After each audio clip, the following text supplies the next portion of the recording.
माननीय गणमान्य श्री विनम्र का अनुरोध है कि वे मंच पर अपना स्थान ग्रहण करें।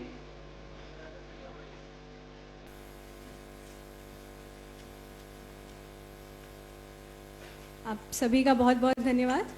कार्यक्रम को आगे बढ़ाते हुए मैं सचिव स्वास्थ्य एवं परिवार कल्याण मंत्रालय भारत सरकार श्रीमती पुण्या सलीला श्रीवास्तव जी को स्वागत उद्बोधन के लिए सादर आमंत्रित करती हूँ।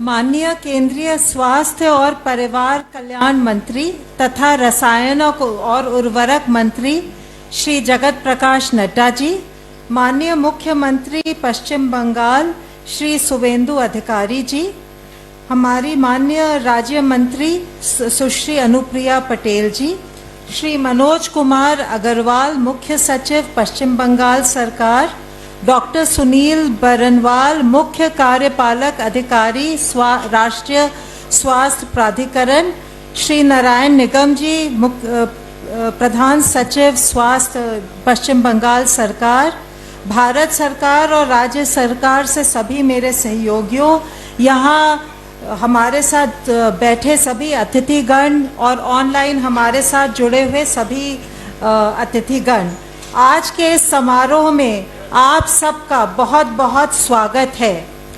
आज का दिन स्वास्थ्य क्षेत्र के लिए एक बहुत ही ऐतिहासिक दिन है, जब भारत सरकार के नेशनल हेल्थ अथॉरिटी और पश्चिम बंगाल के बीच प्रधानमंत्री जन आरोग्य योजना के क्रियान्वयन के लिए MOU हस्ताक्षरित किया जा रहा है।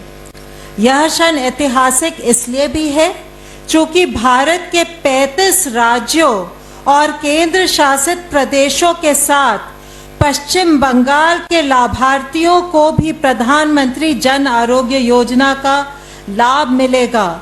वे रोजगार के लिए या किसी भी कार्य के लिए भारत के किसी भी कोने में एम्पैनल्ड हॉस्पिटल्स में 5 लाख तक का इलाज करवा पाएंगे। आज उसके लिए हम एक बहुत ही महत्वपूर्ण आधारशिला रख रहे हैं। ये MOU हमारे माननीय मंत्री जी और पश्चिम बंगाल के माननीय मुख्यमंत्री जी के मार्गदर्शन से संभव हो पाया है।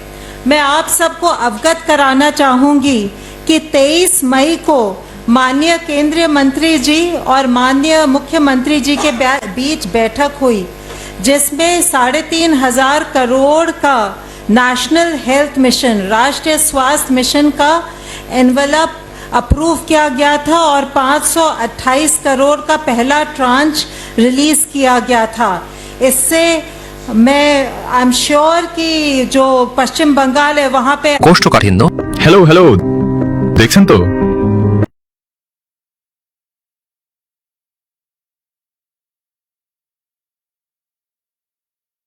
मई को हमारी जो 7,65,000 14 वर्षीय बालिकाएं हैं उनके लिए HPV वैक्सीनेशन भी लॉन्च किया, जिससे कि वे सर्विकल कैंसर से सुरक्षित रहे। और जो डेटा भारत सरकार के पोर्टल पर उपलब्ध है, मैं स्वास्थ्य विभाग पश्चिम बंगाल को बधाई देना चाहूँगी कि 33,778 लड़कियों को ऑलरेडी ये वैक्सीन मिल चुकी है। आज पश्चिम बंगाल के 1,24,00,000 गरीब परिवार, 3 लाख आशा और आंगनबाड़ी कार्यकर्ताओं के परिवार को बधाई देना चाहूंगी, जो हमारे 70 वर्ष से अधिक उम्र वाले सीनियर सिटीजन्स हैं। ऐसे 15,95,000 परिवारों को मुफ्त और कैशलेस सेकेंडरी और टर्शरी हॉस्पिटलाइजेशन को मुहैया कराने के लिए हम शुरुआत कर रहे हैं। भारत के भी जो निवासी हैं और भी जो हमारे 70 हॉस्पिटल्स में इलाज प्राप्त कर पाएंगे। हम वास्तविक रूप से यूनिवर्सल हेल्थ कवरेज की ओर अग्रसर हो रहे हैं। आप सबको स्वस्थ बंगाल, आयुष्मान बंगाल और आयुष्मान भारत की शुभकामनाओं के साथ आने के लिए स्वागत करती हूँ। धन्यवाद। जय हिंद। भारत के भी जो निवासी हैं बहुत धन्यवाद सचिव महोदया। अब मैं राष्ट्रीय स्वास्थ्य प्राधिकरण के मुख्य कार्यकारी अधिकारी डॉक्टर सुनील कुमार बर्णवाल जी को आयुष्मान भारत प्रधानमंत्री जन आरोग्य योजना तथा प्रस्तावित समझौता ज्ञापन पर प्रस्तुति देने हेतु आमंत्रित करती हूँ।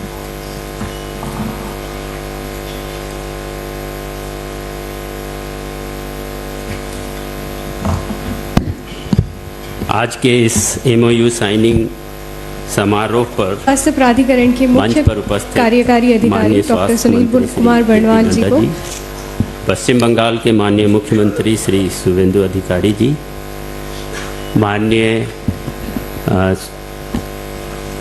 Minister of state health Shrimati Anupriya Patel ji, मुख्य सचिव वेस्ट बंगाल श्री मनोज कुमार अग्रवाल जी, स्वास्थ्य मंत्रालय के सचिव श्रीमती पुण्या सलीला श्रीवास्तव जी, यहाँ उपस्थित पश्चिम बंगाल के प्रधान सचिव स्वास्थ्य विभाग नारायण स्वरूप निगम जी। आज का यह समारोह अत्यंत ही ऐतिहासिक है, जैसा हम सभी जानते हैं। इसके साथ ही पश्चिम बंगाल के इस आयुष्मान भारत प्रधानमंत्री जन आरोग्य योजना के साथ जुड़ते ही पूरे देश के सभी राज्य एवं संघ शासित क्षेत्र इस योजना से जुड़ जाएंगे और इसका एक बहुत बड़ा लाभ पश्चिम बंगाल के लोगों को और साथ ही साथ देश के अन्य भाग के लोग जो कि पश्चिम बंगाल में रहते हैं या इलाज कराते हैं, उनको सबको एक साथ मिलेगा। आज के इस अवसर पे मैं कुछ विशेष बिंदु इस स्वास्थ्य आयुष्मान भारत प्रधानमंत्री जन आरोग्य योजना से संबंधित रखना चाहूँगा। जैसा कि हम सभी जानते हैं, 23 सितंबर 2018 को माननीय प्रधानमंत्री जी के द्वारा इस अत्यंत ही महत्वाकांक्षी योजना की शुभारंभ की गई थी रांची झारखंड से, और यहाँ इसके बाद से यह योजना लगातार लोगों को स्वास्थ्य सुविधाएं उपलब्ध कराने में सहयोग कर रहा है। हम सब जानते हैं कि 5 लाख तक की प्रति परिवार प्रति वर्ष की स्वास्थ्य सुविधा लगभग 36,000 से ज़्यादा इम्पैनल्ड हॉस्पिटल्स के माध्यम से दिए जाते हैं। और हम इस अवसर पे बताना चाहेंगे कि 60 करोड़ से अधिक बेनिफिशियरीज़ को ये लाभ दिया जा रहा है और ये लगातार बढ़ता जा रहा है, क्योंकि कई राज्य सरकारों ने इस योजना के जो आईटी पोर्टल है उसका उपयोग करके और भी योजनाएं संचालित कर रही हैं। इसके माध्यम से अब तक 12 करोड़ से अधिक लोगों को स्वास्थ्य लाभ दिया जा चुका है, जिसकी अगर लागत देखें तो 1.82 लाख करोड़ से अधिक है। यह पिछले 7 वर्षों में ये लाभ इस देश के नागरिकों को दिया गया है और ये चीज़ अब और ज़्यादा बढ़ेगा, जिस प्रकार से आज हम इस एमओयू साइनिंग के बाद पश्चिम बंगाल को इस पे ऑन बोर्ड कर सकेंगे। जहाँ तक पश्चिम बंगाल के इस योजना के साथ जुड़ते ही एक बहुत बड़ा लाभ पश्चिम बंगाल के सोशियो इकोनॉमिकली बैकवर्ड लोगों को विशेष रूप से मिल सकेगा। जैसा हम सभी जानते हैं कि इस योजना से गरीब और बिल्कुल वल्नरेबल पॉपुलेशन जो है, बॉटम 40% पॉपुलेशन जो है, उसको कवर किया जाता है। तो गरीबों के लिए एक ये बहुत बड़ा स्वास्थ्य लाभ उपलब्ध करा सकेगा। इसमें लगभग सभी प्रकार की बीमारियों की इलाज की जाती है और 1961 ऐसे पैकेज हैं, स्वास्थ्य के प्रोसीजर हैं जो इस योजना से कवर किए जाते हैं, जो कि कैंसर से लेके किडनी ट्रांसप्लांट, ऑर्थोपेडिक्स, सभी तरह के बीमारियों का इलाज हो सकता है। और इसका एक बहुत बड़ा फ़ायदा है कि ये देश के किसी भी हॉस्पिटल में जो इस योजना से इम्पैनल्ड है वहाँ किया जा सकता है। पश्चिम बंगाल के लिए आज की तिथि में जब हम एमओयू साइन करेंगे, 1.24 करोड़ ऐसे परिवार होंगे जिसको इस योजना के साथ सीधे जोड़ा जाएगा और इसके ऊपर 70 वर्ष या उससे ज़्यादा के जो लोग हैं उनके परिवारों को और जोड़ा जाएगा, जिसकी संख्या भी लगभग 15.95 लाख है। और हेल्थ वर्कर जो आशा, आंगनवाड़ी सेविका, आंगनवाड़ी सहायिका हैं, उसकी संख्या कुल मिला के 3.06 लाख है। और तीनों मिला देते हैं तो 1.43 करोड़ परिवारों को ये लाभ दिया जा सकेगा। आज की जो भारत सरकार के द्वारा जो राशि राज्यों को उपलब्ध कराई जाती है, जो प्रीमियम की राशि केंद्रांश के रूप में राज्य सरकारों को दी जाती है, अगर उसका 1.43 करोड़ परिवारों पे आकलन करें तो लगभग 950 करोड़, ऑलमोस्ट 1000 करोड़ का प्रति वर्ष पश्चिम बंगाल को इसका लाभ केंद्र सरकार से मिल सकेगा। ये एक बहुत बड़ी सुविधा होगी। इसका एक बहुत बड़ा फ़ायदा ये भी होगा कि वहाँ के जो हॉस्पिटल्स हैं, खास करके जो पब्लिक हॉस्पिटल हैं, उसके माध्यम वो इस योजना के माध्यम से जो राशि अर्न कर सकेंगे, उसका लाभ उन हॉस्पिटल्स के सुदृढ़ीकरण के लिए, उसको बेहतर बनाने के लिए उपयोग किया जा सकेगा। और इसके माध्यम से वेस्ट बंगाल के पब्लिक हॉस्पिटल खासकर ज़्यादा बेहतर हो सकेंगे। साथ ही साथ वेस्ट बंगाल के लोगों को देश के अन्य राज्यों के अस्पतालों में इलाज की सुविधा मिल सकेगी। आज यह जैसा कि बताया गया, नेशनल हेल्थ अथॉरिटी इस योजना का कार्यान्वयन करता है केंद्र के स्तर पे। इसी तरह राज्य के स्तर पे पश्चिम बंगाल सरकार ने स्टेट हेल्थ एजेंसी चयनित किया है, जिसके साथ आज MOU होगा और ये योजना का कार्यान्वयन कराया जाएगा। पूर्व से ही स्वास्थ्य विभाग पश्चिम बंगाल सरकार की जो अपनी व्यवस्था है, जो वहाँ मैन पावर है, वो इससे जुड़ेंगे और इसके साथ मिल करके केंद्र और राज्य सरकार मिलकर इस योजना को आगे बढ़ाएंगे। जब से नई सरकार का गठन हुआ उसके बाद से ही केंद्र और राज्य के बीच खासकर NHA और वेस्ट बंगाल की स्वास्थ्य विभाग के साथ लगातार कंसल्टेशन का कार्य शुरू हो गया और 23 मई को, जैसा माननीय सचिव ने बताया, माननीय स्वास्थ्य मंत्री जी ने बैठक की माननीय मुख्यमंत्री जी के साथ और इसका समीक्षा भी किया कि किस तरह से इसको जल्द से जल्द पश्चिम बंगाल में लागू किया जा सके। इसके बाद पश्चिम बंगाल की एक 9 सदस्यीय टीम 4 दिन के लिए यहाँ NHA में आकर के सारी प्रक्रियाओं को समझे और सारी चीज़ें शुरू हुई है। और इसमें मुख्य है किस प्रकार से पश्चिम बंगाल के 1.43 करोड़ परिवारों के डाटा को केंद्र के NHA के पोर्टल पे लाया जाए। पश्चिम बंगाल में जितने हॉस्पिटल्स इम्पैनल्ड थे उनको इस योजना के तहत इम्पैनल किया जाए और तब लोगों को योजना के तहत हॉस्पिटल में ट्रीटमेंट का लाभ दिया जा सके। इसी के तहत NHA के द्वारा भी 4 दिन के लिए अपने 5 ऑफिसर्स की टीम को कोलकाता भेज करके पर्याप्त प्रशिक्षण भी दिया गया और सारी प्रक्रियाओं से अवगत कराया गया है। और मुझे विश्वास है कि अब दोनों ही टीम, NHA की और स्वास्थ्य विभाग पश्चिम बंगाल सरकार की टीम पूरी तरह से तैयार है कभी भी इस योजनाओं को लोगों को स्वास्थ्य सुविधा उपलब्ध कराने के लिए कार्यान्वित करने हेतु।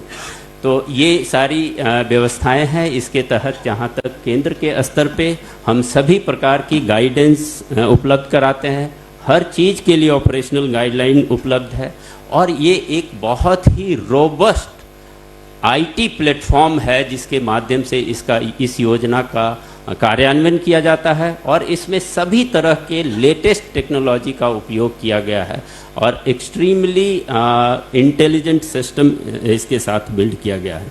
इसके साथ ही साथ NHA कैपेसिटी बिल्डिंग के लिए सपोर्ट करती है, IEC के लिए सपोर्ट करती है ताकि इस योजना की जानकारी हर उस व्यक्ति तक पहुंच सके जो इसके लाभ के योग्य हैं। इसके अलावा कई तरह की इम्प्रूवमेंट किए गए हैं जिसमें auto adjudication, anti fraud mechanism, transaction management and claim settlement शामिल है। इसी तरह से पश्चिम बंगाल सरकार की ओर से हमारी अपेक्षाएं होगी कि इस योजना का बिल्कुल ग्राउंड लेवल पे इम्प्लीमेंटेशन सुनिश्चित कराया जाए।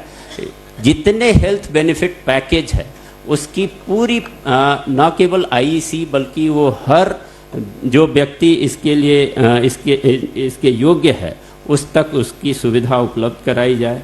और साथ ही साथ चूँकि यह ऐसे लोगों को सुविधा देता है जो गरीब हैं, वल्नरेबल हैं, उनके लिए बहुत ही स्ट्रॉन्ग ग्रीवांस रिड्रेशल मैकेनिज्म भी है। 14555 नंबर है जिस पे कॉल करके हर तरह की जानकारी प्राप्त की जा सकती है, हर तरह के समस्याओं का समाधान किया जा सकता है। तो यह अत्यंत ही सफल योजना का आज की तिथि से एक बार MOU साइन होने के बाद पश्चिम बंगाल में इसके कार्यान्वयन की प्रक्रिया शुरू हो जाएगी। मैं इन्हीं शब्दों के साथ यहाँ उपस्थित सभी लोगों को और पश्चिम बंगाल के सभी लोगों को विशेष रूप से आभार व्यक्त करता हूँ, धन्यवाद देता हूँ और बधाई देता हूँ इस योजना के लिए। धन्यवाद।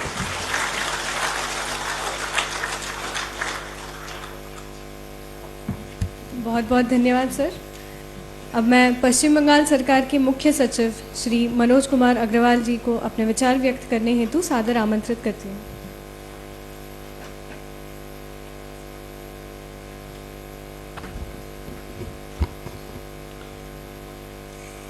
केंद्रीय स्वास्थ्य और रसायन और उर्वरक मंत्री श्री JP नड्डा जी,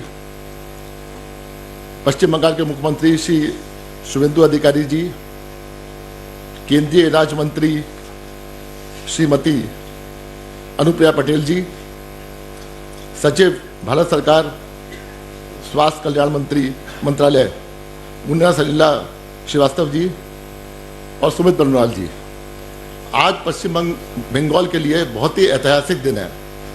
2018 में जो स्कीम पूरे भारत में चालू हुई थी, वो स्कीम पश्चिम बंगाल ने मना कर दिया, हम नहीं लेंगे। हम अपनी लोकल स्कीम तैयारी करेंगे, लेकिन लोकल स्कीम तैयारी रखते रखते इस स्कीम में कोई निषेध नहीं था कि आप सेंट्रल गवर्नमेंट से नहीं ले सकते हैं।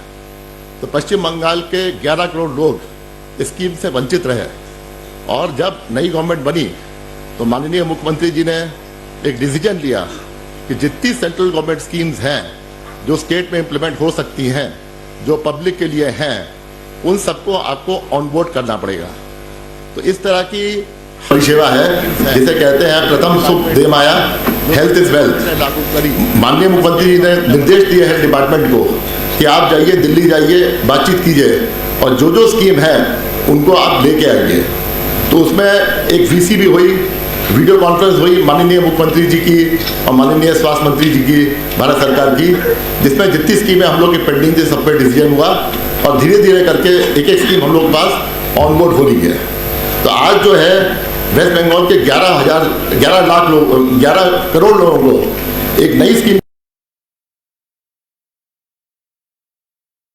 हम लोग के पास ऑनबोर्ड हो रही है। तो आज जो है वेस्ट बंगाल के 11 करोड़ लोगों को एक नई स्कीम के मतलब सुविधा जो है मिलेगी आयुष्मान भारत की। 11 करोड़ लोगों में जो सोशो इकोनॉमिक कास्ट सेंसस हुआ था हमारा 2011 में, उसमें जो डेप्रिवेशन क्राइटेरिया थे D1 से D5, उसमें करीब 1.36 करोड़ फैमिलीज थी जो आज हो गई हैं 1.43 करोड़। तो हमारा जो नेशनल फूड सिक्योरिटी एक्ट है 2014 का एक्ट है, उसमें जो है आपका 1.36 करोड़ का इक्विवेलेंट है 6.01 करोड़ जो एक्ट में लिखा हुआ है। तो 1.43 करोड़ जो होगा वो डेफिनेटली 6.3 करोड़ या 6.4 करोड़ के आसपास होगा। इसके अलावा जो है आपका 40 लाख से ज़्यादा लोग जो हैं जो 70 ईयर्स एंड अबव एज के हैं, जिनके लिए स्पेशल पैकेज है, प्लस आपके 2 लाख से ज़्यादा आंगनवाड़ी वर्कर और आशा वर्कर हैं। तो 6.5 करोड़ से ज़्यादा लोग इस स्कीम से लाभान्वित होंगे। आगे जो स्टेट गवर्नमेंट की स्कीम थी वो एक खूब छोटी स्कीम थी, वो स्टेट के अंदर सीमाबद्ध थी। स्टेट में जो 2,500-3 हज़ार हॉस्पिटल हुए हैं आज तक, वो धीरे धीरे करके इतने हुए हैं और बहुत सारी परिसेवा और बहुत सारी चीज़ें जो हैं उससे लोग वंचित रहते थे। पश्चिम बंगाल में जो भी रहते हैं वो सब जानते हैं कि वेस्ट बंगाल में एक बहुत बड़ी टूरिज्म आउटवर्ड्स है, वो है मेडिकल टूरिज्म। स्टेशनों में भीड़ लगी हुई है, मिनिस्टर ऑफिसेज में, MP ऑफिसेज में, MLA ऑफिसेज में भीड़ लगी हुई है आपका वो करने के लिए, ट्रेन के टिकट के कोटा के लिए। और ट्रेनें जाती हैं आपकी Vellore, CMC Vellore, Apollo Chennai, Tata medical college Mumbai, AIIMS Bhubaneswar, Cuttack, Delhi AIIMS, आपका जो यहाँ पे जो है गुड़गांव में मेडिसिटी, आपका AGI हैदराबाद, शंकर नेत्रालय चेन्नई, एलबी प्रसाद आपका हैदराबाद, यहाँ से लोग जाते हैं और उनको जो है अपनी जेब से खर्चा करना पड़ता है स्वास्थ्य परिसेवा के लिए।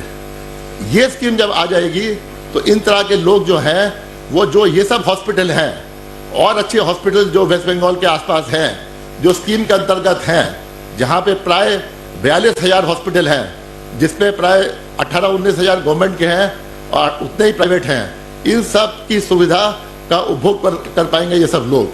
तो आगे जाके इनको यहाँ से जाना पड़ता था, वहाँ जाके पैसा खर्चा करना पड़ता था। आज एक फैमिली का 5 लाख रुपए जो है फैमिली साइज छोड़ते हुए, एज छोड़ते हुए सबको मिलेगा, और जो आपका 70 साल से ऊपर है उनको डबल मिलेगा irrespective of any economic that thing criteria.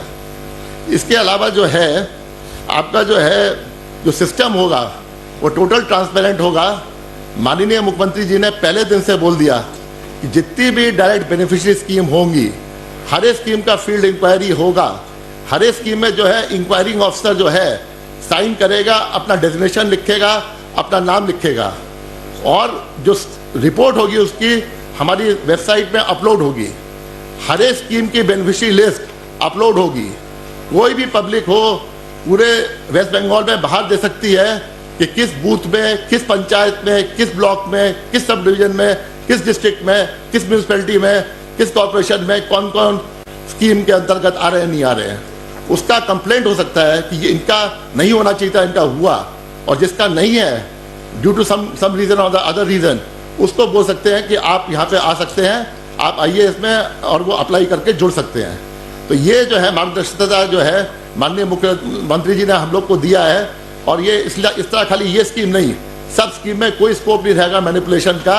जितने लोग भी इसके अंतर्भुक्त हो सकते हैं उसको पश्चिम बंगाल अंतर्भुक्त करेगी, जितने लोग अंतर्भुक्त होने लायक नहीं है उनको पश्चिम बंगाल सरकार बाहर निकाल देगी। तो टारगेटेड बेनिफिशियरी सिस्टम जो है एकदम जिसको मिलना चाहिए, जिसके लिए स्कीम बनी है उसी को मिलेगा। इसके अलावा आपकी नेशनल डिजिटल प्लेटफॉर्म जो है, beneficiary identification scheme, hospital empanelment system, इसमें जब हमारा आईटी इंटीग्रेट हो जाएगा तो नेशनल लेवल हमको एकदम ट्रांसपेरेंसी मिलेगी, एफिशिएंसी मिलेगी, और हम लोग जो है एक क्लिक ऑफ द बटन से देख सकेंगे कौन सी परिसेवा के लिए अगर हमको पश्चिम बंगाल से बाहर जाना है तो हम लोग कहाँ पे जाएं। हमारा जो है एक ग्रीवेंस रिड्यूसल मैकेनिज्म भी चीफ मिनिस्टर साहब ने कहा है, एक सीएमओ में तो है ही, हमारी सरकार हमारे काछे, हमारी सरकार हमारे पास में है, उस पर आप कर सकते हैं। इसके अलावा हमारा डिस्ट्रिक्ट का ग्रीवेंस पोर्टल होगा जहाँ पे आप दे सकते हैं। हेल्थ डिपार्टमेंट में है ही, हेल्थ कमीशन है, तो जहाँ जहाँ जिसकी प्रॉब्लम होगी उसके ग्रीवेंसेस रिड्रेस भी होंगे। तो आज हम धन्यवाद दिलाते हैं यूनियन हेल्थ मिनिस्ट्री को, जिन्होंने इतना 1 महीने से वो लगे हुए हैं स्टेट गवर्नमेंट के साथ, और माननीय मुख्यमंत्री जी को जो लगे हुए हैं हेल्थ डिपार्टमेंट से, बार बार मीटिंग कर रहे हैं, बार बार हम लोग से मीटिंग कर रहे हैं, बार बार बोल रहे हैं कि पब्लिक क्यों वंचित रही, क्योंकि आज तक जो है खाली 3 है। हमारा स्टेट ऐसा स्टेट है जिसे 50 लाख से लेके 1 करोड़ लोग हैं जो स्टेट से बाहर काम करने जाते हैं। आपका मालदा, मुर्शिदाबाद, नदिया, बहुत सारे डिस्ट्रिक्ट्स हैं जहाँ पे लोग काम करने जाते हैं। आपका केरला, आपका कर्नाटका, आपका हरियाणा, आपका पंजाब, आपका दिल्ली, और वो लोग जो बाहर रहते हैं उनके पास तो कोई कार्ड जो पहले था भी स्वास्थ्य साथी का, उसकी कोई वैल्यू नहीं थी। आज जब वो ये कार्ड लेके 6 महीने 8 महीने बाहर काम भी करना जाते हैं, तो जो हॉस्पिटल इम्पैनल्ड होंगे उनके एरिया में या आसपास में या कहीं दूर भी जाना हो तो उसका भी यूज कर सकते हैं। ये स्कीम जो हमारी है खाली वेस्ट बंगाल के अंदर के लोगों के लिए नहीं, जो वेस्ट बंगाल के लोग जो बाहर काम कर रहे हैं उनको भी सुविधा मिलेगी, जो आगे स्कीम से कभी सुविधा नहीं मिलती थी। आगे स्कीम का जो है यहाँ पे नए नए हॉस्पिटल अब तैयारी होंगे, क्योंकि जब स्कीम खुल गई तो और स्टेट से लोग भी आएंगे, नए नए हॉस्पिटल होंगे ट्रांसपेरेंटली।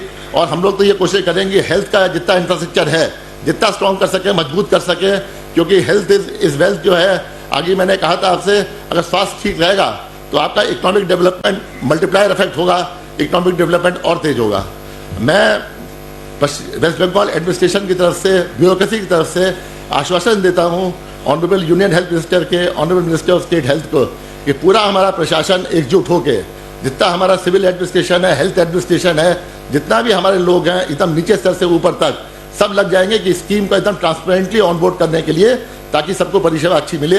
हम खुद ही माननीय मुख्यमंत्री बोल रहे थे हर एक महीने वो खुद ही रिव्यू करेंगे, हमारे लेवल पे भी रिव्यू होगा, सब लेवल पे रिव्यू होगा। तो देखिएगा 6-8 महीने बाद लोग बोलेंगे कि नई गवर्नमेंट आने के बाद इतनी अच्छी स्कीम हमारे पास आई और हमको इतना बेनिफिट हुआ। ये सब बोल के आपको फिर से धन्यवाद देके नमस्कार।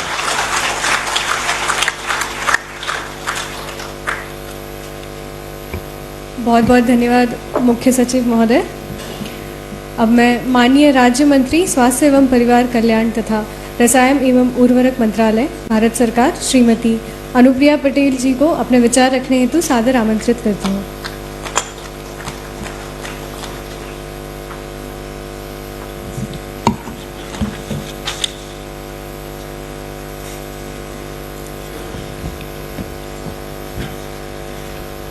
केंद्रीय स्वास्थ्य एवं परिवार कल्याण तथा रसायन एवं उर्वरक मंत्री माननीय श्री जगत प्रकाश नड्डा जी, पश्चिम बंगाल के मुख्यमंत्री माननीय श्री शुभेंदु अधिकारी जी, स्वास्थ्य और परिवार कल्याण विभाग की सचिव श्रीमती पुण्य सलीला जी, पश्चिम बंगाल के मुख्य सचिव श्री मनोज कुमार अग्रवाल जी, नेशनल हेल्थ अथॉरिटी के सीईओ डॉक्टर सुनील बर्नवाल जी और पश्चिम बंगाल के स्वास्थ्य और परिवार कल्याण विभाग के प्रमुख सचिव श्री नारायण स्वरूप निगम जी, मंच के समक्ष उपस्थित सभी हमारे नेशनल हेल्थ अथॉरिटी और state health agency West Bengal के वरिष्ठ अधिकारीगण, आज पश्चिम बंगाल से हमारे बीच में आए हुए कई विशिष्ट अतिथिगण, पार्टी कार्यकर्ता, पदाधिकारी और मीडिया के हमारे सम्मानित साथी, आज हम सभी एक बेहद ऐतिहासिक और यादगार क्षण के साक्षी बनने जा रहे हैं। नेशनल हेल्थ अथॉरिटी और स्टेट हेल्थ एजेंसी पश्चिम बंगाल के बीच राज्य में आयुष्मान जिंदगी में पैसा और करियर दोनों बनाना चाहते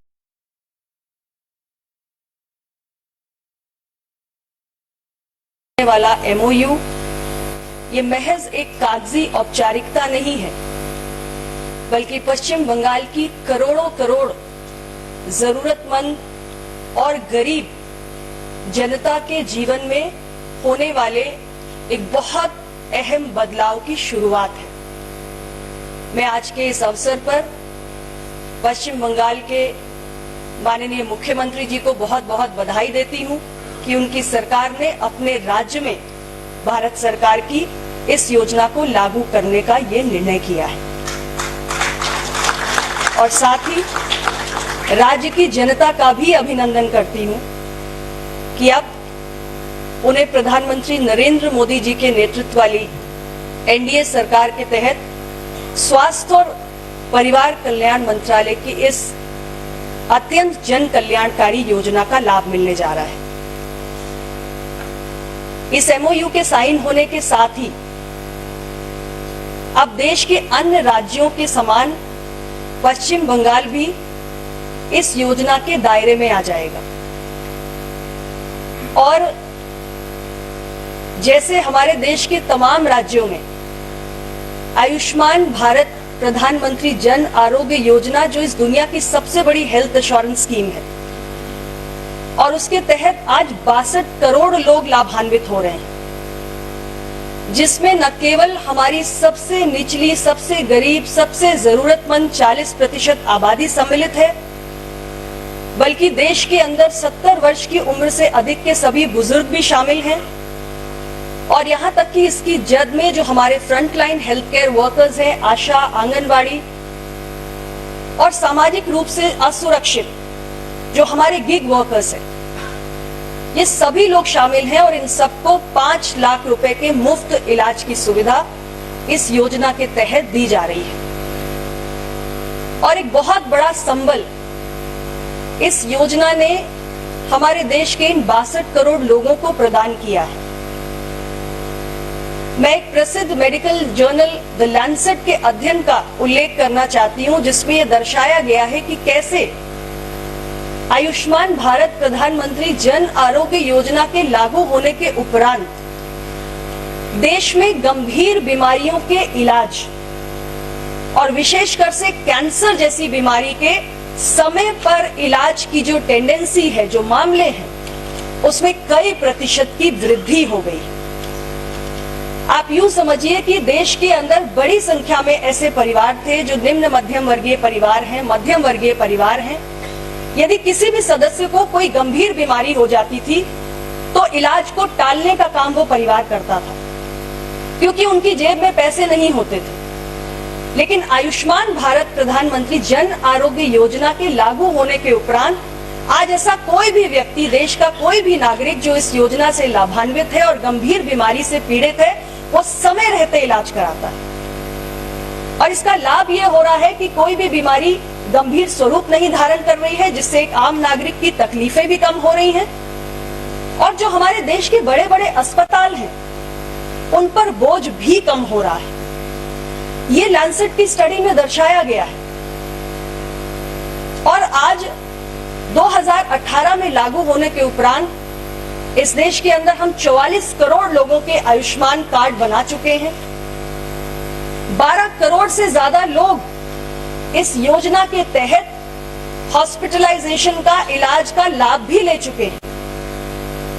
और मुझे ये कहते हुए बहुत खुशी है कि इन 12 करोड़ लोगों में लाभान्वित होने वाली 50% इस देश की नारी शक्ति है। और भारत सरकार ने इस योजना के तहत जितने भी ऑथराइज हॉस्पिटल एडमिशंस हुए, उनके लिए लगभग 2 लाख करोड़ की धनराशि का व्यय किया है। 1900 से अधिक medical procedures across 27 different specialities, ये सभी आज आयुष्मान भारत प्रधानमंत्री जन आरोग्य योजना के तहत सम्मिलित है। और इतनी बड़ी योजना का लाभ बंगाल की जनता को मिलने जा रहा है।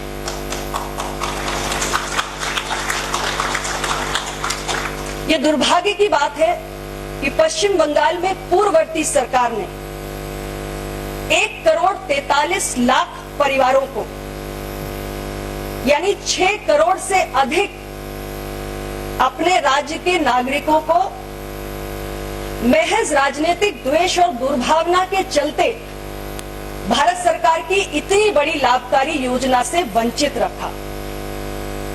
लेकिन अब इस एमओयू के साइन होने के उपरांत सारी बाधाएं दूर हो जाएंगी और ये 1 करोड़ 43 लाख परिवार, यानी 6 करोड़ से अधिक पश्चिम बंगाल के नागरिक इस योजना के तहत कहीं भी 36,000 से अधिक जो एम्पैनल्ड अस्पताल है, प्राइवेट और सरकारी दोनों, देश के किसी भी कोने में अपना मुफ्त इलाज करा सकेंगे।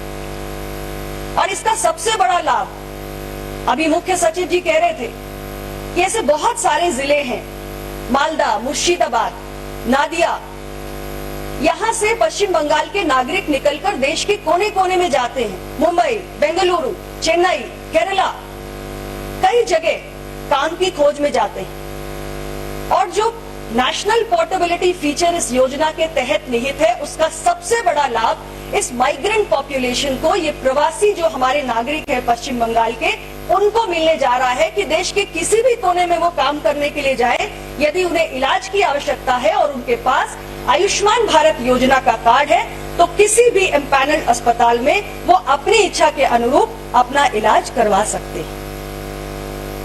और बंगाल के हमारे वरिष्ठ नागरिक, हमारे सीनियर सिटीजन्स भी अब बढ़ती उम्र के साथ तमाम गंभीर बीमारियों के इलाज के लिए वो किसी के आगे हाथ फैलाने के लिए विवश नहीं है। सर उठाकर जी सकते हैं, सम्मान से जी सकते हैं, क्योंकि भारत सरकार ने 5 लाख रुपए के मुफ्त इलाज का सुरक्षा कवच उन्हें प्रदान किया है।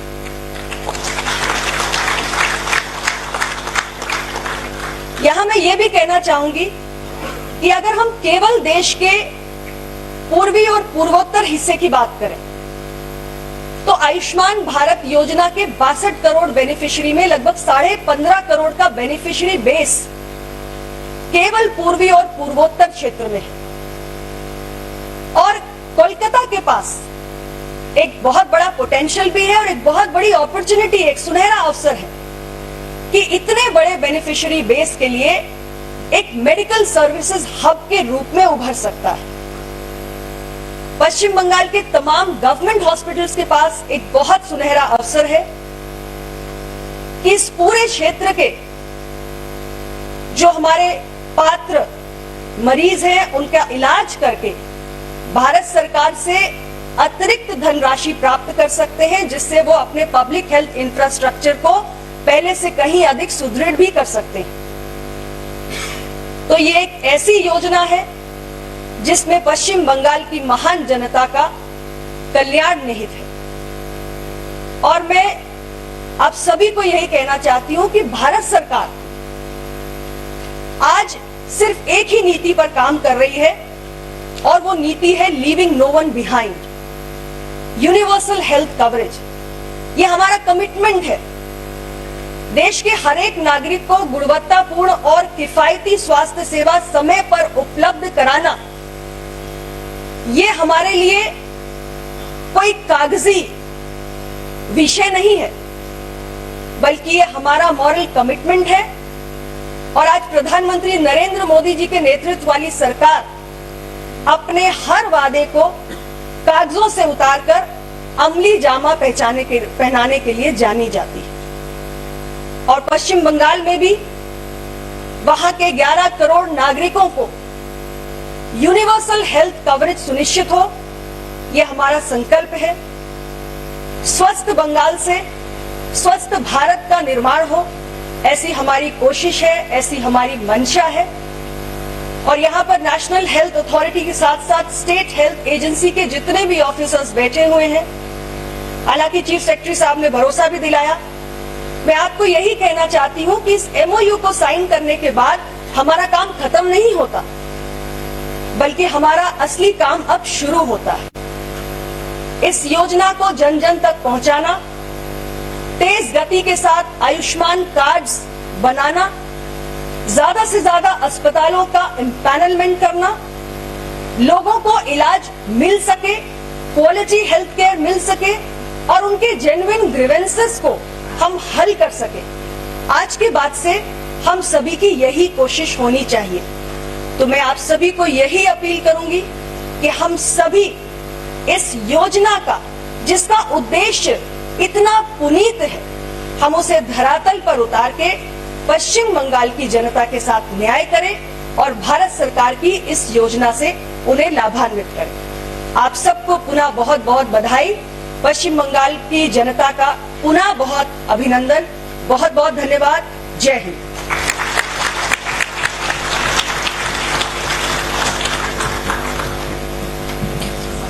बहुत बहुत धन्यवाद माननीय मंत्री महोदया।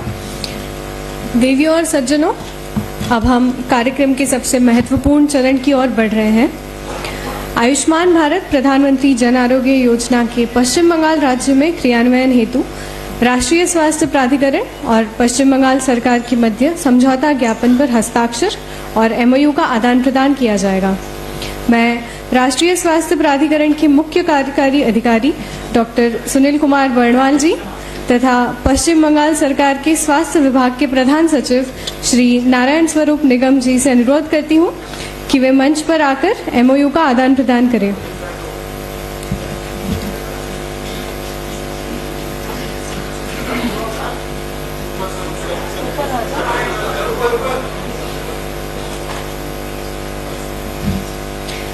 कृपया तालियों की गड़गड़ाहट से इस विशेष अवसर का अभिवादन करें।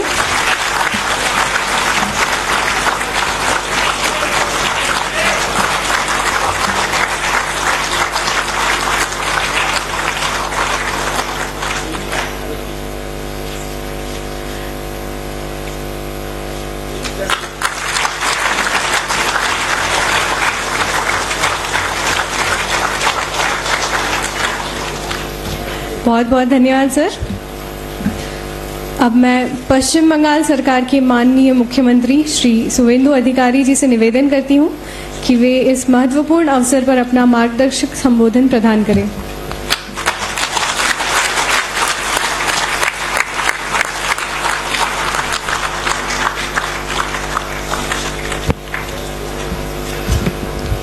भारत माता की जय।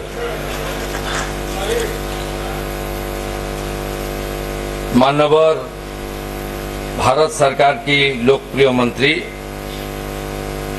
खास करके पश्चिम बंगाल में जो परिवर्तन आया है और जो पश्चिम बंगाल का विकास और प्रगति के लिए देश की साथ पश्चिम बंगाल सरकार को जोड़ने के लिए जो जिम्मेदारी मुझे मिला है, उसके लिए जिसका बहुत बड़ा रोल है मेरा बड़ा दादा जगत प्रकाश नड्डा जी, मैं मेरा दिल से उनको वंदन करता हूं, आभार प्रकट करता हूं। भारत सरकार की राज्य मंत्री हमारी दीदी सम्मानीय अनुप्रिया पटेल जी, मैं उनको स्वागत करता हूं और नमस्कार करता हूं on behalf of West Bengal government.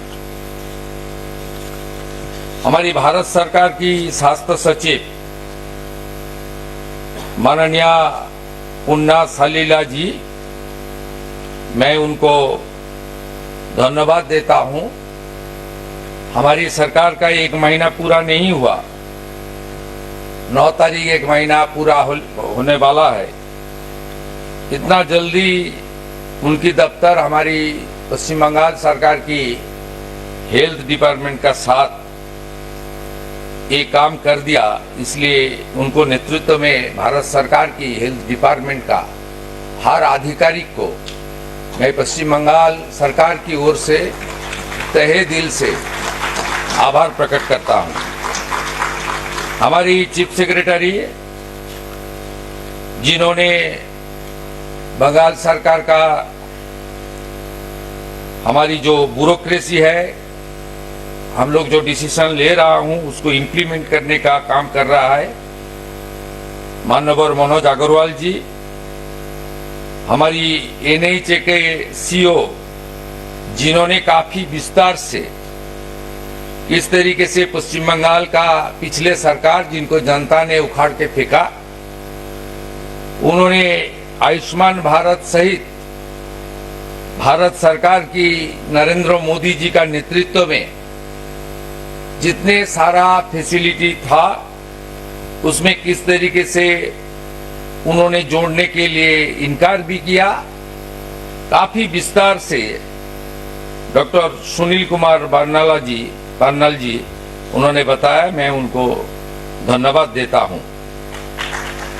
हमारी हेल्थ सेक्रेटरी नारायण स्वरूप निगम और इस मंच, इस सभागृह पर जितना भी आप लोग पार्टिसिपेट कर रहा है, हमारी इतना मऊ साइन का जो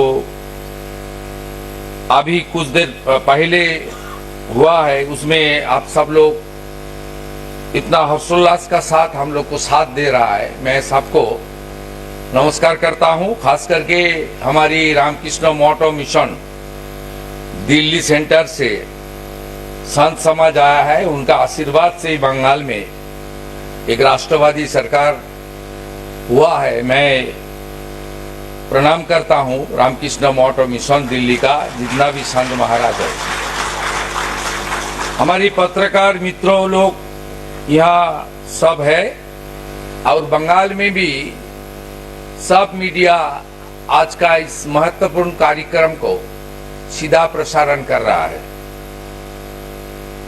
एक प्रोग्राम कलकत्ता में भी हो सकता था, लेकिन माननीय नड्डा जी उन्होंने इस प्रोग्राम में देश की राजधानी में करने का साथ इसका इम्पोर्टेंस इतना उन्होंने बढ़ा दिया, इसलिए मैं नड्डा जी को आभारी हूं। अब सबको मालूम है 2018 23 सितंबर झारखंड का कैपिटल रांची से विश्व के सबसे लोकप्रिय नेता हमारी देश के प्रधानमंत्री नरेंद्र मोदी जी इस कर्मसूची को देशवासी के लिए शुरू किया था। लेकिन 3 स्टेट इनकार कर दिया, ये यहां नहीं चलेगा ये सब। कौन था? एक उड़ीसा था, जो 2024 में जनता ने उनको टाटा बाय बाय कर दिया। दूसरा प्रदेश था दिल्ली, उसको भी मैं देखता हूं अपने क्रिएटर।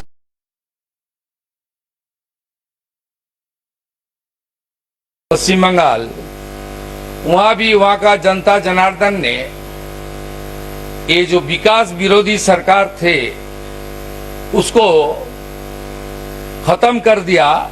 हमारी देश को जो लोकतंत्र की परंपरा है उसको मजबूत भी किया है और विकास प्रगति डबल इंजन का सरकार वहां बनाया। अनुप्रिया दीदी ने सब बता दिया डिटेल्स में। मनोज अग्रवाल जी ने कैसे बंगाल में इसका बेनिफिट मिलेगा वो आंकड़ा का साथ उन्होंने बता दिया। मैं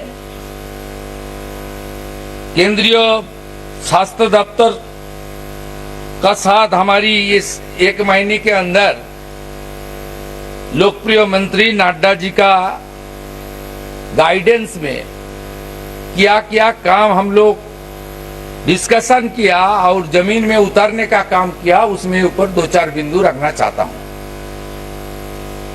कुछ दिन पहले हम लोग एक वर्चुअल किया। हमारी लोकप्रिय स्वास्थ्य मंत्री जी ने हम लोग को बताया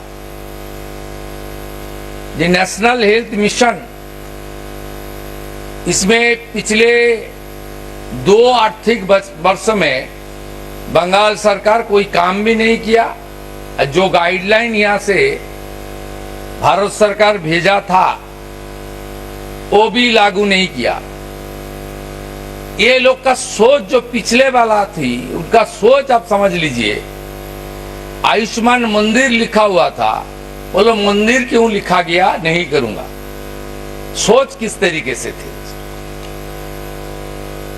एनएचएम के अंदर इस साल पश्चिम बंगाल सरकार को पूरा मदद करने के लिए भारत सरकार ने आगे आया और इतना कम दिन के अंदर 527 करोड़ उन्होंने पश्चिम बंगाल सरकार को ट्रांसफर भी कर दिया। ये डबल इंजन का सुफल है। ये डबल इंजन का सरकार कैसे चलता है, कैसे काम करता है, इसका एक बड़ा उदाहरण है। हमारी इस साल आयुष्मान भारत का एग्रीमेंट आज हो गया। 1,43 लाख फैमिली बेनिफिटेड होगा। इसके अंदर सुनील जी ने बताया क्या क्या ग्रुप को हम लोग इंडिविजुअल कार्ड डिस्ट्रीब्यूट करेगा।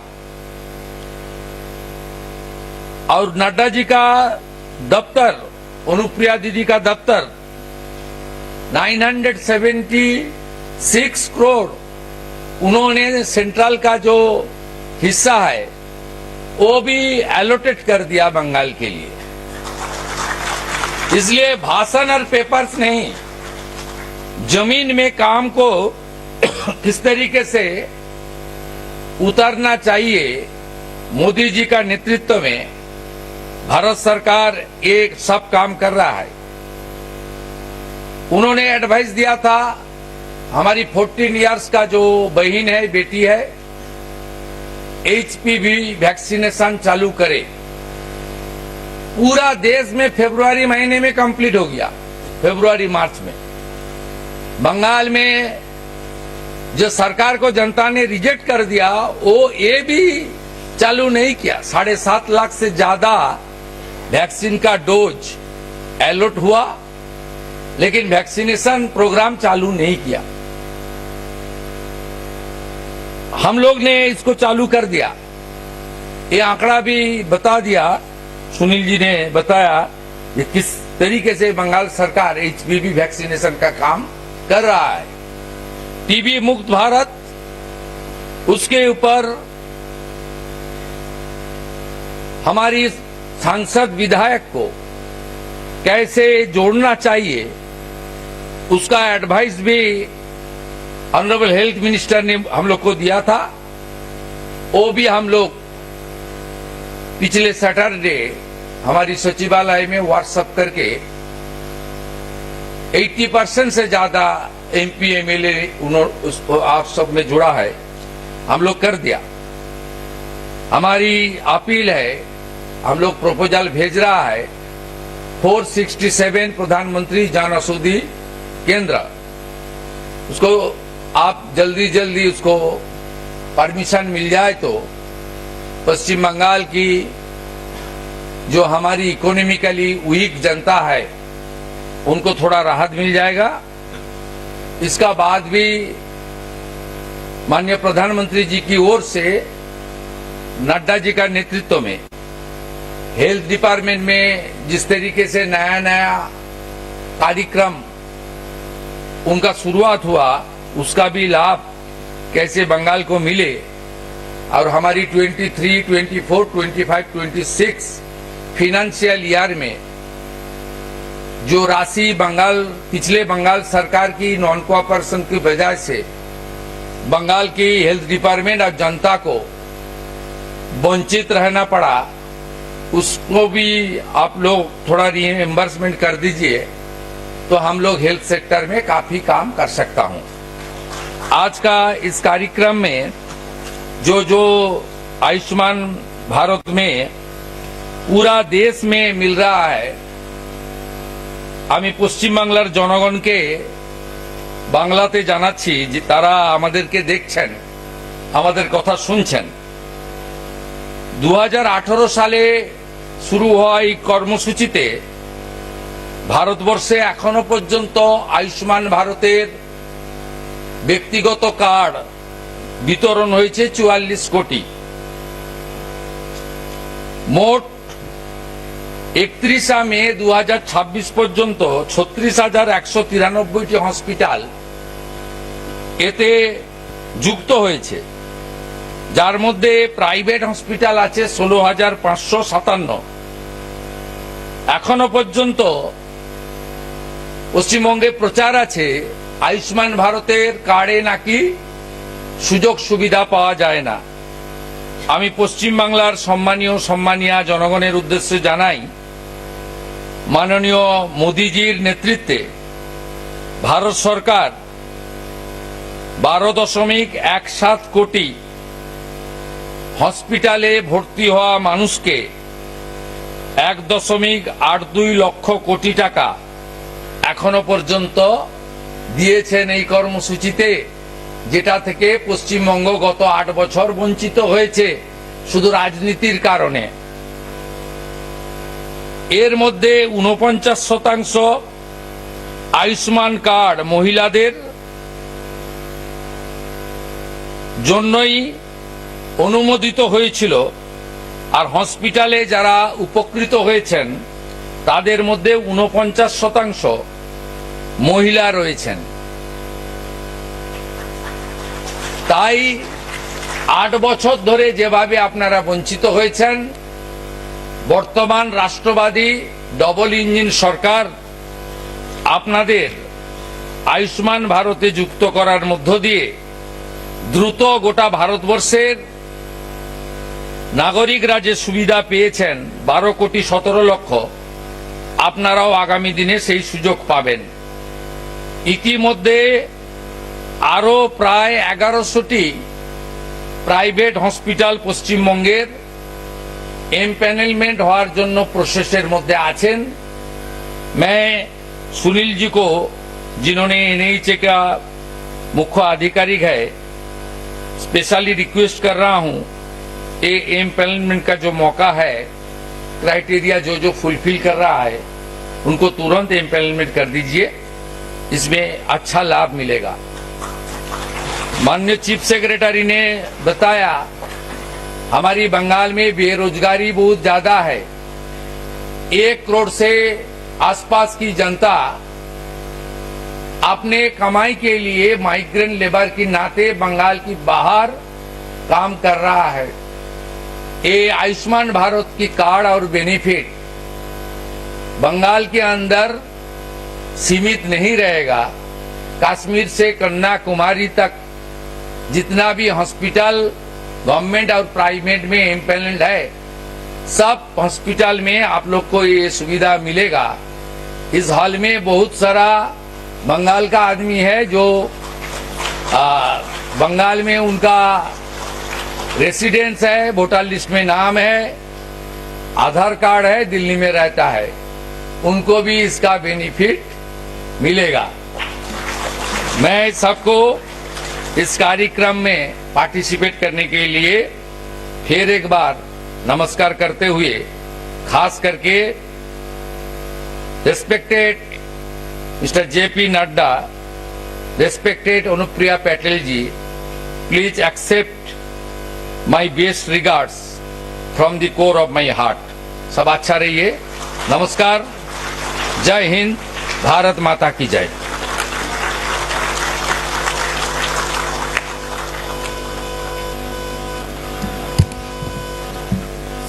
बहुत बहुत धन्यवाद माननीय मुख्यमंत्री जी।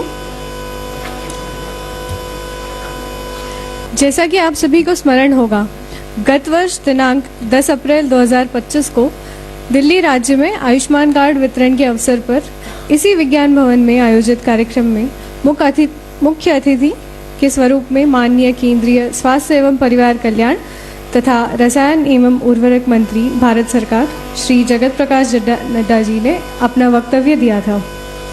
उनके वक्तव्य में व्यक्त विचार आज के परिप्रेक्ष्य में अत्यंत प्रासंगिक प्रतीत होते हैं। आइए उस प्रेरणादायी संबोधन का एक संक्षिप्त झलक देखते हैं। कृपया क्लिप चलाई जाए। आपको ताकत मिली थी, आपने गरीब लोगों की चिंता नहीं की, आपके हाथ से ताकत निकल गई। और मैं एक और उदाहरण देना चाहता हूं। 3 स्टेट्स थे जिन्होंने आयुष्मान कबूल करने से इनकार किया था। एक स्टेट था उड़ीसा, सरकार चली गई, कमल खिल गया।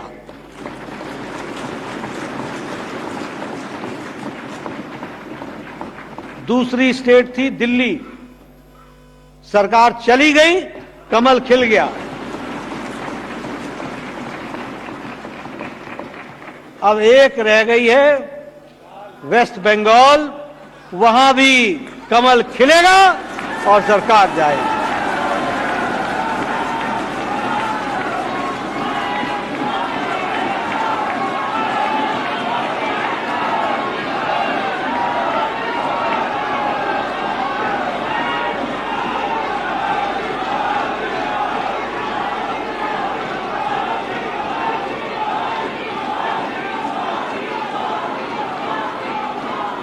मित्रों, ये जो लोगों के साथ अन्याय करता है वो सरकारें टिकती नहीं है, ये याद रखो। और अहम और घमंड, इसको जनता धूल चटा देती है, ये भी याद रखना चाहिए। अब मैं माननीय केंद्रीय स्वास्थ्य एवं परिवार कल्याण तथा रसायन एवं उर्वरक मंत्री भारत सरकार श्री जगत प्रकाश नड्डा जी से विनम्र अनुरोध करती हूँ कि वे अपने प्रेरणादायी विचारों एवं मार्गदर्शन से हम सभी को लाभान्वित करें।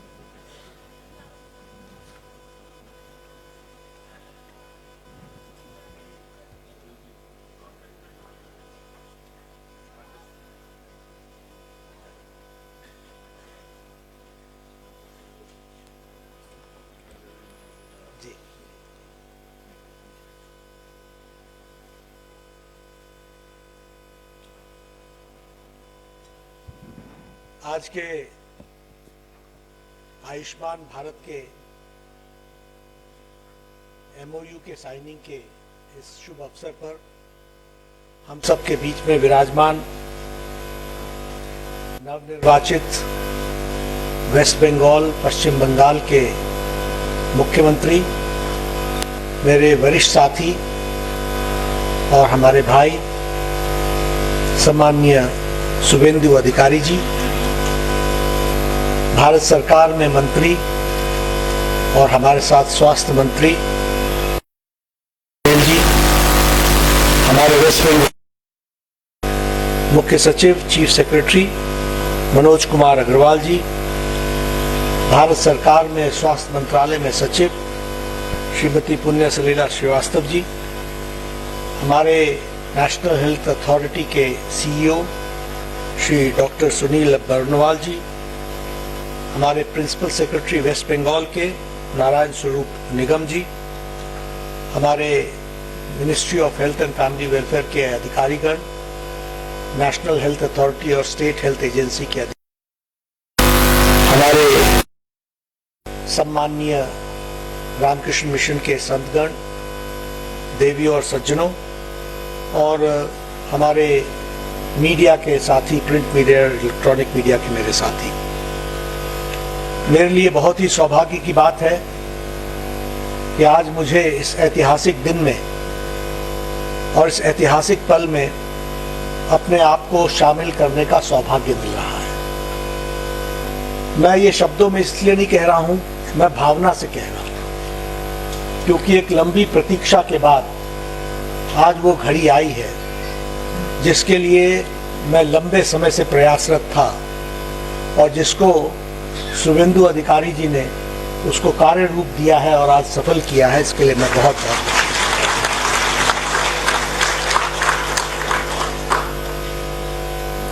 मैं आयुष्मान भारत के बारे में जब चर्चा करता हूं तो कुछ ऐतिहासिक पहलुओं पर भी आपका ध्यान जरूर आकृष्ट करना चाहता हूं।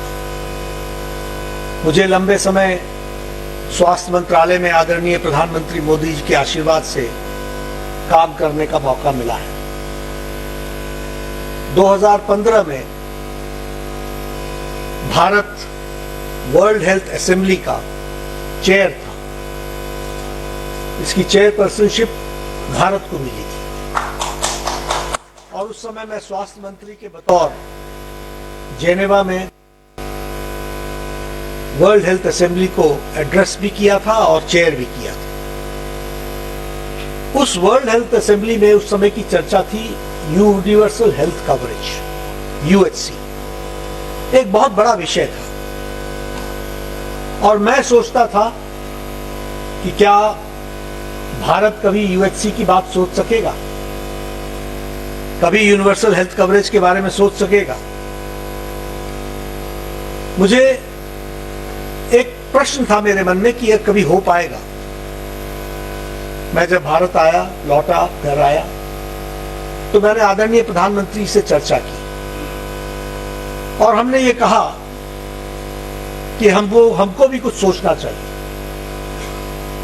एक स्कीम लेकर के मैं प्रधानमंत्री जी के पास गया तो प्रधानमंत्री जी ने उस समय मुझे कहा कि थिंक समथिंग बिग, बड़ा सोचो।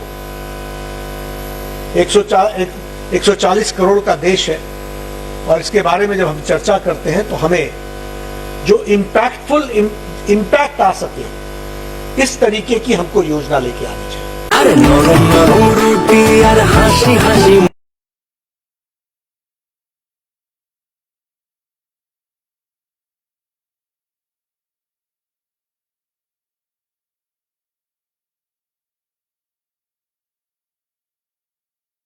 किया आयुष्मान भारत और यह विश्व का सबसे बड़ा हेल्थ कवरेज प्रोग्राम बना, world largest health.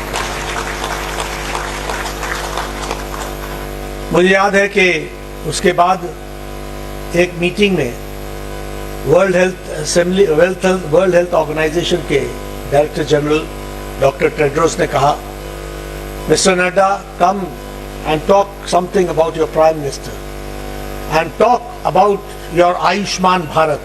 World should know how India has done this Ayushman Bharat. इस तरीके से आयुष्मान भारत दुनिया का सबसे बड़ा हेल्थ कवरेज प्रोग्राम बना। आज मैं जब यहाँ पर हूँ तो मैं अपने भाई शुभेंदु अधिकारी जी को बहुत बहुत बधाई देना चाहता हूँ।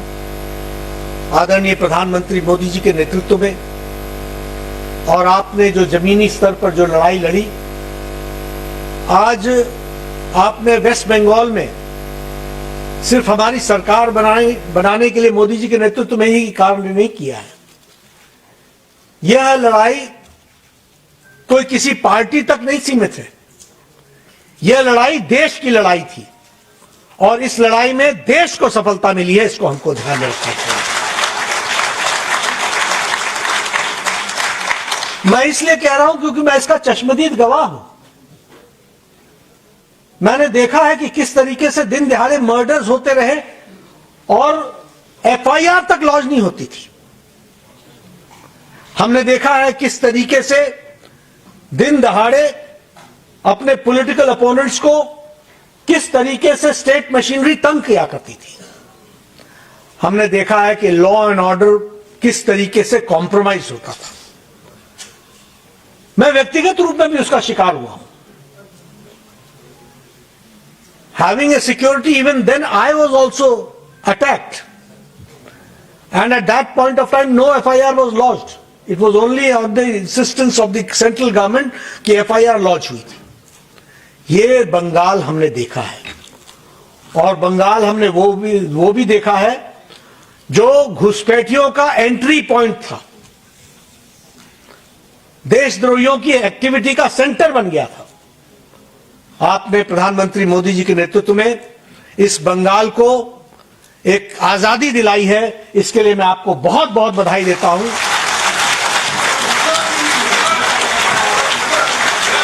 और बंगाल के लोगों को विशेष करके बधाई देता हूं। वो कहते थे कि आप हमें सिर्फ वोट देने का सुरक्षित अधिकार दे दो, बाकी हम बंगाल संभाल लेंगे। आप समझिए कि क्या स्थिति है रही होगी। मैं उस समय के सीईओ, चीफ इलेक्शन ऑफिसर अपने अग्रवाल जी को भी बधाई देता हूं, जिन्होंने इस काम में सफलता हासिल की है। ये तो मैंने लॉ एंड ऑर्डर की बात की, लेकिन मैं चश्मदीद गवाह हूं। 2018 में जब मैंने ममता जी को कहा कि आयुष्मान भारत लागू करना है और करना चाहिए, हम नहीं करेंगे, हमने नहीं करना है। मुझे याद है कि उन दिनों शुरू में एक एप्लीकेशन फॉर्म छपा था आयुष्मान भारत का, पीएम जय का, जिसमें क्योंकि लोगों को मालूम नहीं था कि आयुष्मान भारत क्या है, तो उसको हम लोगों ने ये जो SECC डाटा है, सोशियो इकोनॉमिक कास्ट सेंसस जो है, इस डेटा पर जो एड्रेस थे उस पर हमने वो चिट्ठी लिखी थी। आपको जानकर आश्चर्य होगा कि पोस्ट ऑफिस से उन चिट्ठियों को लेकर के फाड़ करके नालियों में बहा दिया गया था, ताकि जनता को पता भी ना चले कि उनके लिए कोई इस तरीके की स्कीम आई है। अब मैं उस समय मैंने रिक्वेस्ट किया, मैंने कहा ममता दीदी ये जनता के लिए है, इसके बारे में आप सोचिए ना। होबे ना होबे ना होबे ना। हमने कहा होबे होबे होबे। और ये हुआ। आज वो आई हुई हैं, देखा होगा आपने उनकी तस्वीर, नहीं देखा हो तो शाम को जरूर न्यूज में देख लीजिएगा। हौबे ना वाले का क्या हाल होता है और हौबे वाले कैसे खड़े होते हैं, ये पता चलेगा। क्या तस्वीर बना दी थी, किस तरीके से उन्होंने वेस्ट बंगाल को एक तरीके से गिरवी बना दिया था। लाखों लोगों को,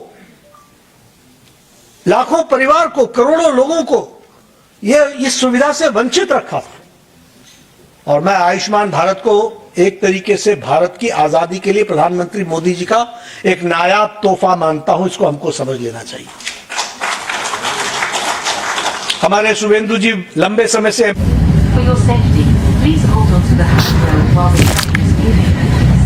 One skip. Num num num num num. You got it.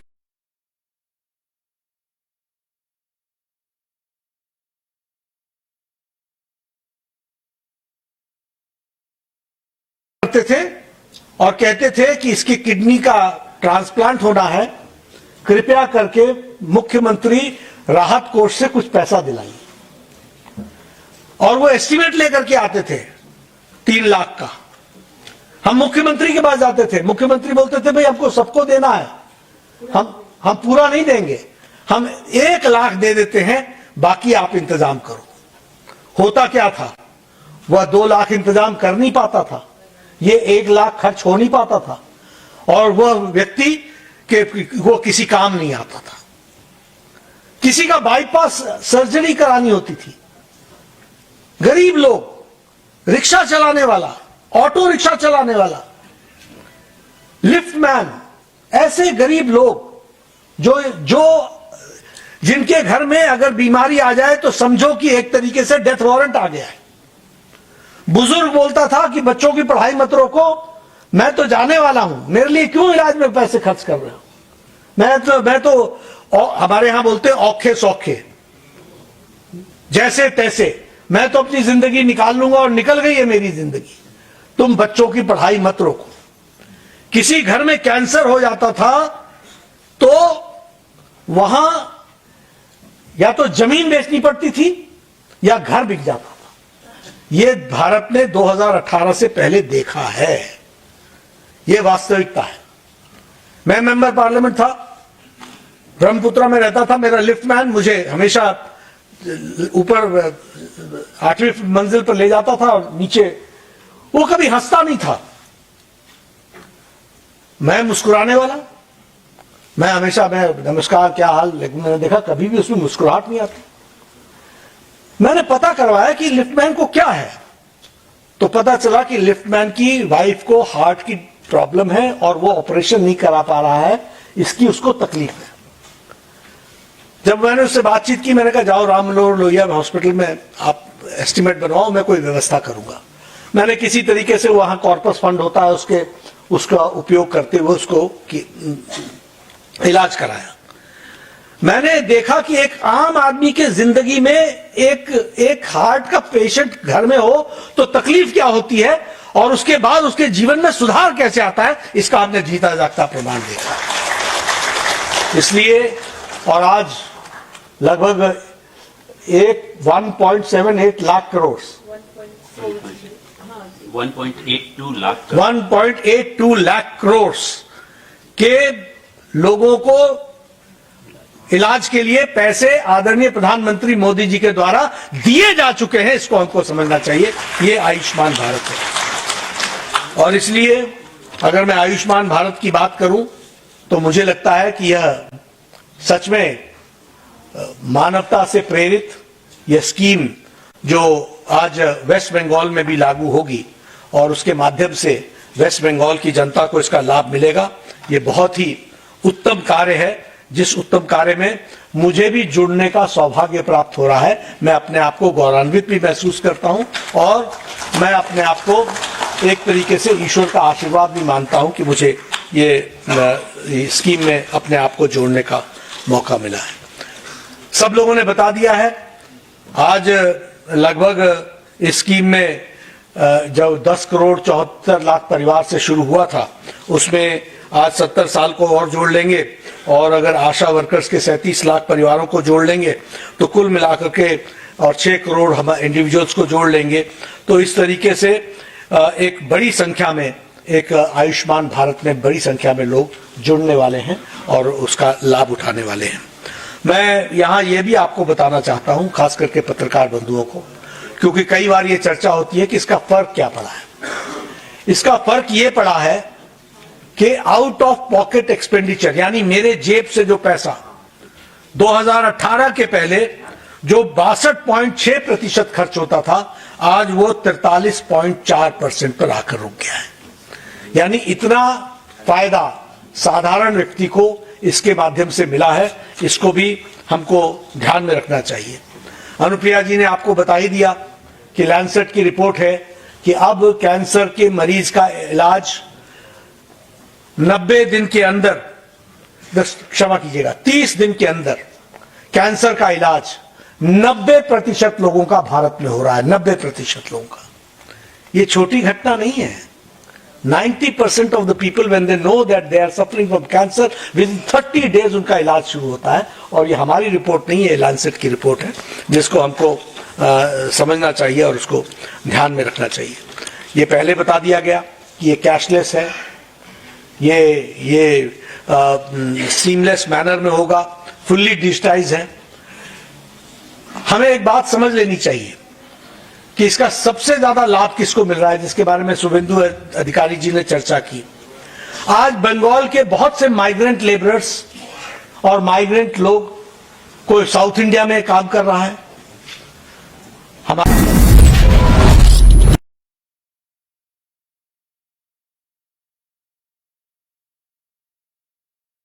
कर रहे हैं, और वेस्ट बंगाल के लोग भी जो अपना इलाज आज कोई टाटा मेमोरियल हॉस्पिटल के बॉम्बे में कराना चाहता है वह भी करा सकता है। और बंगाल का व्यक्ति कोई अगर कहीं मद्रास में काम कर रहा है तो वो वहां के हॉस्पिटल में भी अपना इलाज करा सकता है। मोदी जी का पैसा सीधा वहां से ट्रांसफर होकर के वो मद्रास के उस हॉस्पिटल को चला जाएगा, उसको वेस्ट बंगाल जाने की जरूरत नहीं पड़ेगी, उसको वो पेमेंट हो जाएगी और कैशलेस होगी। इस तरीके की व्यवस्था होगी। तो इस तरीके से, और लगभग 1.43 फैमिलीज हैं वेस्ट बंगाल में, 3 लाख फैमिलीज आशा वर्कर्स, आंगनवाड़ी वर्कर्स हैं, 15 जिसकी संख्या 15.9 लाख बनती है, जो 15.9 लाख सीनियर सिटीजन्स हैं जिसको इससे जोड़ा जा रहा है। तो इस तरीके से ये इस कार्यक्रम के माध्यम से हम लोगों ने प्रयास किया है कि आम जनता को वेस्ट बंगाल में इसका लाभ मिल सके। शुभेंदु जी ने डबल इंजन सरकार की बातचीत की। मैं डबल इंजन की सरकार की दृष्टि से आपको बताना चाहता हूं। अब देखिए, आयुष्मान आरोग्य मंदिर को हम पैसा देना चाहते थे। हमने कई बार शुभेंदु जी को कहा कि आप ही ममता जी को समझाओ, भाई हमारा लोगो तो लगाओ, आयुष्मान का कम्युनिटी हेल्थ ऑफिसर तो लगाओ, आशा वर्कर तो बैठाओ, हम आपको पैसा देना चाहते हैं। अब फिर से मैं कहूंगा नहीं, लेकिन हो बे ना, यही उन्होंने कहा। आज देखिए अंतर क्या आया। मई महीने में सरकार बनी और आपको 5027 करोड़ रुपए नेशनल हेल्थ मिशन के तहत हमने पहला किस्त आपको रिलीज कर दिया। 527 करोड़। और ये पहली किस्त है। हम आपको 3505 करोड़ रुपए देने वाले हैं, जिसमें से केंद्र सरकार का 2103 करोड़ रुपए है। ये डबल इंजन की सरकार है और ये डबल इंजन की सरकार हमको ध्यान में रखनी चाहिए। उसी तरीके से हमने कहा, अब देखो बेचारी बच्चियों का क्या दोष था। एचपीवी वैक्सीन जो सर्विक्स कैंसर से बचने के लिए बहनों को लगाई जाती है, बच्चियों को लगाई जाती है, प्रधानमंत्री जी ने फरवरी में उसका श्री गणेश किया, लेकिन यहां वो लागू नहीं हुआ। जब शुभेंदु जी मुख्यमंत्री बने, इन्होंने 30 मई को इसको लागू किया और आज लगभग वैसे 7.65 लाख लोगों को, जो 14 साल की उम्र की बच्चियां हैं, उनको वेस्ट बंगाल में लगेगा, जिसमें से 33,778 वैक्सीन लग चुकी है। यह है डबल इंजन की सरकार, यह है मुख्य धारा, यह है मुख्य धारा में आने का रास्ता। और इसलिए मैं इसको ऐतिहासिक दिन इसलिए मानता हूं क्योंकि हमने वो समय भी देखा जब हम एप्लीकेशन डालते थे वो नालियों में जाता था, और हम ये भी दिन देख रहे हैं जब भारत सरकार और वेस्ट बंगाल सरकार, भारत सरकार के मंत्री के साथ हमारे आदरणीय मुख्यमंत्री जी आज यहाँ पर विज्ञान भवन में एकत्र आकर इस ऐतिहासिक बल के हम साक्षी बन रहे हैं, जहां हम आयुष्मान भारत को लागू करेंगे और करोड़ों लोगों को, वेस्ट बंगाल के हमारे भाइयों को, बहनों को, माताओं को हम स्वास्थ्य का दृष्टि से एक मोदी जी के द्वारा जो नायाब तोहफा है वो हम आज आपको समर्पित कर रहे हैं। मैं आपको बहुत बहुत बधाई देता हूं और वेस्ट बंगाल की जनता से एक बात जरूर कहूंगा कि बड़े मुश्किल से लाए हैं किश्ती संभाल के, इसको संभाल के रखना ये अब आपकी जिम्मेवारी है। वेस्ट बंगाल की सरकार को संभाल के रखना ये आपकी जिम्मेवारी है। इन्हीं शब्दों के साथ बहुत बहुत धन्यवाद।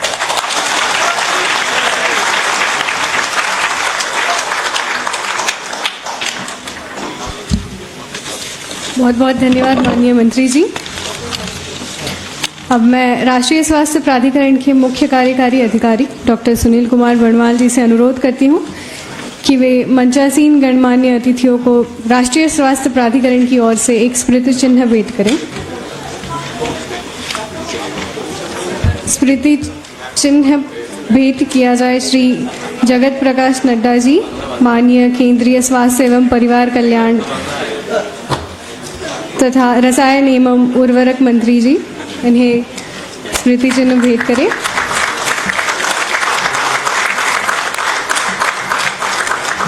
श्री सुवेंदु अधिकारी जी, माननीय मुख्यमंत्री पश्चिम बंगाल सरकार।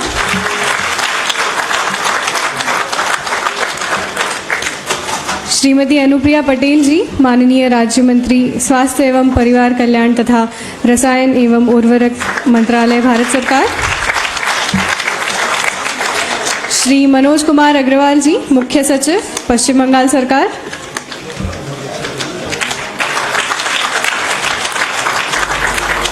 श्रीमती पुण्य सलीला श्रीवास्तव जी, सचिव, स्वास्थ्य एवं परिवार कल्याण मंत्रालय, भारत सरकार।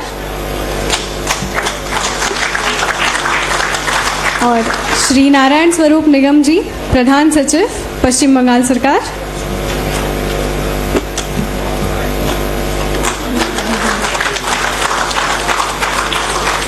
बहुत बहुत धन्यवाद सर। अनुरोध है मिस ज्योति यादव, संयुक्त सचिव, राष्ट्रीय स्वास्थ्य प्राधिकरण से कि वे डॉक्टर सुनील कुमार वर्णवाल, मुख्य कार्यकारी अधिकारी, राष्ट्रीय स्वास्थ्य प्राधिकरण को स्मृति चिन्ह से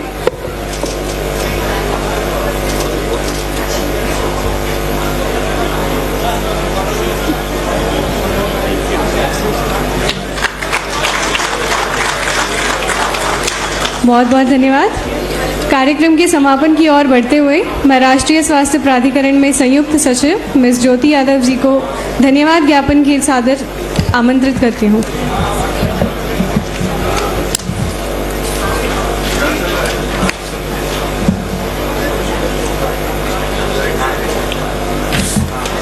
गुड आफ्टरनून, नमस्कार।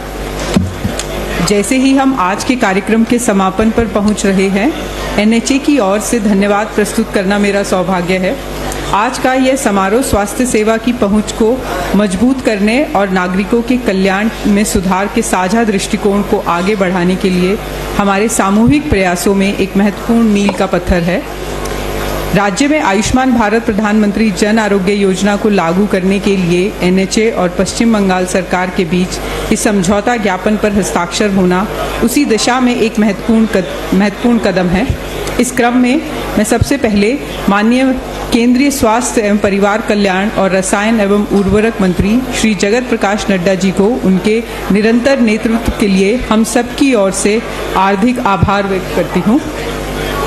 मैं पश्चिम बंगाल के माननीय मुख्यमंत्री श्री सुवेंदु अधिकारी जी को वेस्ट बंगाल के 1.43 करोड़ परिवारों के लिए स्वास्थ्य सेवाओं की उपलब्धता को मजबूत करने एवं गुणवत्तापूर्ण स्वास्थ्य सेवाओं की पहुंच बढ़ाने की दिशा में पश्चिम बंगाल सरकार द्वारा दिखाई गई प्रतिबद्धता के लिए हार्दिक रूप से आभार प्रकट करती हूं। माननीय स्वास्थ्य एवं परिवार कल्याण और रसायन एवं उर्वरक राज्य मंत्री श्रीमती अनुप्रिया पटेल जी की बहुमूल्य उपस्थिति और उनके उत्साहवर्धक शब्दों के लिए मेरा विशेष धन्यवाद।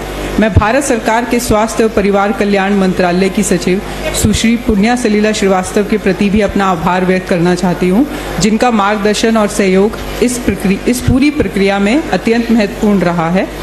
मैं इस अवसर पर पश्चिम बंगाल सरकार के मुख्य सचिव श्री मनोज कुमार अग्रवाल जी और को इस साझेदारी को सफल बनाने के लिए उनके सहयोग एवं नेतृत्व के लिए धन्यवाद करती हूँ। मैं CEO NHA Shri doctor Sunil Kumar Varnwal sir का उनके निरंतर मार्गदर्शन के लिए धन्यवाद देना चाहती हूँ।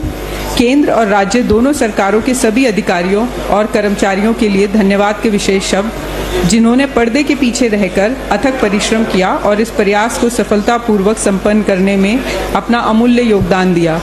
मैं आज मीडिया के सदस्यों की उपस्थिति और महत्वपूर्ण जन कल्याणकारी पहलों के बारे में जानकारी प्रसारित करने एवं जागरूकता पैदा करने में उनकी भूमिका के लिए भी उनका आभार व्यक्त करना चाहती हूँ। मेरा आभार आयोजन टीम, प्रोटोकॉल अधिकारी, टेक्निकल टीम और उन सभी व्यक्तियों तक जाता है जिनकी सूक्ष्म योजना और प्रतिबद्धता से इस कार्यक्रम का सुचारू संचालन सुनिश्चित किया। अंत में मैं इस महत्वपूर्ण अवसर पर हमारे साथ जुड़ने के लिए सभी प्रतिष्ठित अतिथियों और प्रतिभागियों को धन्यवाद देती हूँ।